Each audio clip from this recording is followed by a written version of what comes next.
What's up? My name is Brandon. I'm not hiding my identity. Trying to set a freaking phone camera here because I don't have a very good, camera for my computer. I have to invest in that. That's going to be something I'm going to do later. Hopefully, there. Thank God. Even though I don't believe in God necessarily. I'm not trying to hide my identity with the sunglasses. I have the flash on my phone so that you can see my face, because this is a bad camera, but the flash is constantly on. Like, it's like staring in a light bulb. It hurts my eyes. That's the only reason I got sunglasses on. So this goes out to the amazing atheist. I noticed that you were commenting on a video about a gentleman who did that whole poem rap thing about hating religion and loving God. First off, I'm not Catholic, but I was raised Catholic from kindergarten in St. Mary Queen of Heaven to 8th grade at St. Odilo in Berwyn, Illinois. So I've done a lot of this. I've read the Bible in multiple editions, so there's multiple translations, multiple interpretations. I think the point he was getting at with Christianity versus religion versus Jesus did preach against religion, but he promoted religion. See, now, he preached against the organization of religion. He preached against the hierarchy, the structure of priests getting paid so much money and getting basically get out of jail free cards for sleeping with hookers. That was what he was getting at. Of course, back then it was rabbis, because there was no Catholicism, there was Judaism, and he was a Jew, religiously. But my point remains, he was against the organization of religion, but he promoted religion itself in worshipping him. There was another issue he tackled, where he says that anyone who loves their family more than me deserves to die, or, well, doesn't deserve heaven, basically, so you're screwed. That, I'll admit, is a little much. I think what he's trying to get at is if you worship Jesus, assuming he was the Savior, this is by this logic, if you worship Jesus and you love him more than you in the individual person, your family is saved, but so are other people. So it might be a matter of selfishness versus, giving love and rejoicing with other humanity. That's the only rationalization I can come up with for this. Before anyone asks my religion, I would call myself transhumanist. It's kind of like agnostic. Agnosticism, God might exist. Atheism, God doesn't exist. Agnostic over here, by the way. Hi. Transhumanism, I don't care if God exists. I don't care what he, she, or they desire. All I care about is what we as human beings can do right here, right now. That's all that matters. Praying doesn't mean anything to me. Even if there was a God up there doing something, I'm not going to pray to him. I'm not going to ask for a handout. I'm going to do it myself. So, in some ways that's conceptually similar to deism. You're not supposed to be in this video, young man. Well, I'm sorry. I will kill your family. Sure you will. Don't worry. You love Jesus, kind of, I think. You agnostic bastard. Actually, no, because I'm probably more of an agnostic atheist, but what the hell ever. Right, you say what the hell and you don't believe in hell necessarily. Anyways, back to you people. Exactly. Sarcasm. So, the whole issue remains, you list out, the Bible, Jesus, the church itself, and how he said he hates religion, but he likes the church, he likes the Bible, and he likes Jesus. And what did he subtract from religion? Because it seems like nothing. What he subtracted was the hierarchy I mentioned, because the church is just an organization of people worshiping. It's not necessarily an organization like it is now. I mean, like it is now, every church is connected. There's the bishops underneath archbishops who talk to cardinals who hope to one day become pope. It's just this big row tower of power where you want to go up and you want to become somebody. Pyramid and scheme. He doesn't like that idea. I don't either. But liking Jesus, that's his own thing, and I'm not going to hate on him for it. I'm not going to hate on anyone for it. I'm not going to hate on you, amazing atheist, for being atheist. I'm not going to hate on you, other viewers watching this response, because it's your own belief. do your thing. But I guess the main point that he was trying to get to is that people look too much into the concept of right versus wrong by a societal standard and not enough on a personal standard. Because, you know, he starts mentioning all this stuff about Jesus and about the church and about people worshiping him, and you know, we can go into the Republican thing. Like, what if I told you being a Republican voter doesn't mean that you're voting for Jesus? That, come on, his main point was basically that all these so-called Christians that are Republicans are just not very good Christians. I mean, even by standards of you have to be a good Christian by being a bigotrist who hates gays, hates anyone who marries outside their race and gender, or marries anyone of the same gender. With all those prejudices, a lot of them would still be considered bad Christians because they do universally bad things, like sleep with hookers despite the fact that they're married. And some of them turn out to be secretly gay. Which is ironically awesome. So, the main point he's trying to make is something a little difficult to grasp, especially because he does it using poetry, which is, I think, a little, you know, showmanship-like, and that's not necessarily what we need. It's not necessary. It's a bit too much in my taste, but actions, not words. Let him have his own fun. What else? So, he also talks into the Bible, and I've read the Bible, you know, like I said, multiple times. So one thing I think is rather interesting is that the Bible doesn't tell you hate gay people. It refers to men laying with other men in prostitution, not in homosexuality. Men in that sentence meant humans. If humans fuck around, as in swingers, the Bible hates swingers. I don't hate swingers. I don't like them. I don't hate them. I have no opinion of them. It's stupid either way. The Bible is saying I hate swingers, not I hate gay people.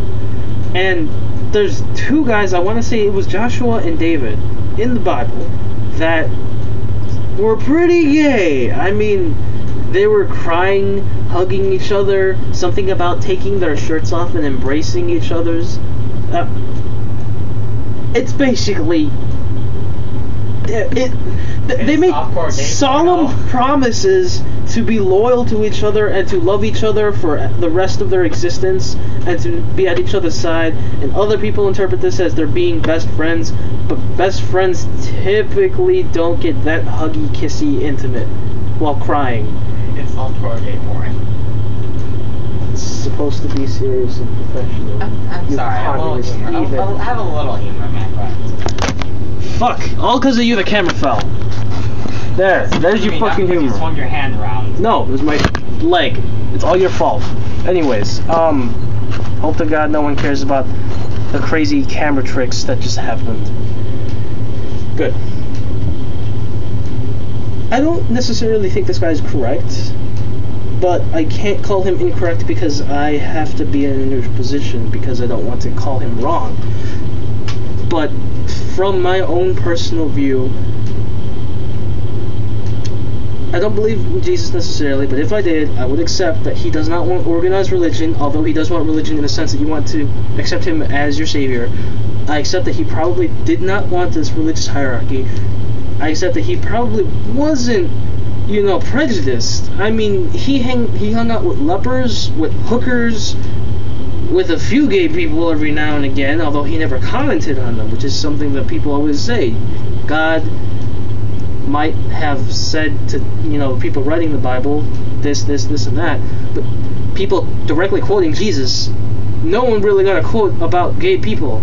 If you can say Jesus hates murderers, Jesus doesn't like it when you don't worship him, Jesus doesn't like it when you worship false gods, Jesus doesn't like it when you have any kind of culture that just on purpose does all these bad things by his point of view and thinks that they're good. He doesn't like all of that. I mean, Jesus is a really interesting character. I can't even complete thought process because this guy's so freakishly weird. I mean, I accept the fact that the Jews are innocent when they hung Jesus up on that cross. Not saying that I am so happy he died on all that shit. But actually, considering that it was the church that said the Jews did it, if you look at any historical record, okay, it was the Romans. There was a Roman judge, but the Jews kept bitching at them. Actually, from the Roman account, the Jews didn't bitch at him at all. The guy was just seriously that dictatorial. In the Bible, he's portrayed as being weak. He was actually a very strong, iron-willed governor. I guess the point remains, though. Regardless of who hung Jesus on that cross by nailing his wrists and feet, it's the fact that they thought he was like Charles Manson. They thought he was starting a cult. And technically, I'm sorry, Christians, but your religion starts out as a cult. Every religion starts out pretty much as a cult. It's not a religion until it gets big, organized, and socially accepted. That's really the only difference between a cult and a religion. So, he starts a cult, tells people that his blood is what gets you salvation, drink his blood and you will be saved and get a ticket to heaven. He says, and the bread is his flesh. The cannibalism aspect. Can you really tell me that doesn't sound like a Charles Manson crazy person? I have no problems with people who don't believe in Jesus because of how crazy he sounds, because he is pretty crazy sounding. I don't necessarily accept him because I think that's just a whole load of bullshit. In fact, I willingly say I accept the small possibility that Jesus, the whole religion, was just Mary covering up the fact that she cheated on her husband, and it just got out of hand. Or a close friend of mine was joining the army before last semester, a few months ago. We were talking in high school. He said, what if the Old Testament was, accepted, and the New Testament was like parts of it were joke books that people didn't decipher were fiction and not supposed to be considered religious non-fiction, so to speak. I don't know how else you can, divide this, because most religions considered fiction. I'm just saying, by dictation of religion in the sense of Judaism and turning into Catholicism, certain books might have just been pure fiction, like fan fiction basically, that were put into the New Testament. So what if it was satire? Like, what if, oh yeah, the Virgin Mary, inside joke, you know what I mean? So, it's always possible. And it's always possible that maybe these are the correct books, but you have to understand that there was an emperor who dictated what would go into the New Testament and Old Testament in the official Bible. Constantine. So Constantine decided what books he liked and put them in there. But the other texts are still back then considered true. And I hate every single Christian who says, oh, those texts are apocryphal, they're meaningless, they're not anything, they're basically fan fiction. Really? Because they were written at the same time, and in many cases by the same people, or people who are even closer to Jesus. People often forget that Constantine basically gathered a council and had them decide and everything, what is the meaning of Christianity that we want? What is our message and everything? So they didn't take those books just because it didn't fit this overarching message. Okay, Matthew, Mark, Luke, and John, Peter the Greater, Peter the Lesser, Judas, basically like all the apostles had a gospel. And it's just only certain gospels were considered good writing. I mean, but can you discount all the other ones? I mean, even Judas wrote something. Here's going to blow some of your people's minds. There is a belief that Judas was a good guy and other apostles were jealous of him in his relationship with Jesus, and that's why he's portrayed as the betrayer. and not portrayed as a good guy. And he had to betray Jesus in order for Jesus to be freed of his physical body, and his soul would, and go ahead and bitch at me, but this is honestly what the original text was, go to hell. But honestly, he doesn't go to hell because he's bad. He basically goes to hell to say, fuck you, the devil, and then he goes back up and opens the gates to heaven. That's literally basically what happened. He goes to hell for a while. Not forever, not for a really long time, not to be tortured. He goes there, he has a brief conversation with Satan, because he's talked to Satan in the Bible before, in the actual accepted, real Bible. When he was in the desert for 40 days and 40 nights being tempted by the devil, he talked to the motherfucker. So it's not that outlandish to say he went to hell to talk to him again. So anyways, he dies, goes to heaven, opens the gates. By that standard, Judas was a good guy, because if he never betrayed Jesus by selling him out, I mean, who would have killed Jesus? I mean, all the Romans couldn't find the guy, and none of the other apostles were going to kill him by themselves because they loved him, and Judas couldn't even bring himself to stab Jesus.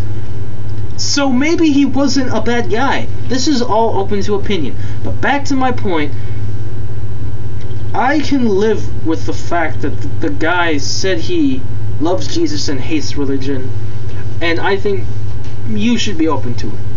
I'm not saying you have to, follow that belief. You can say atheist to the Amazing Atheist and to other viewers, stay wherever you are. Just accept that what he's doing is not just complete nonsense. It's close, but it's not complete nonsense. And this is my second video to tackle social issues.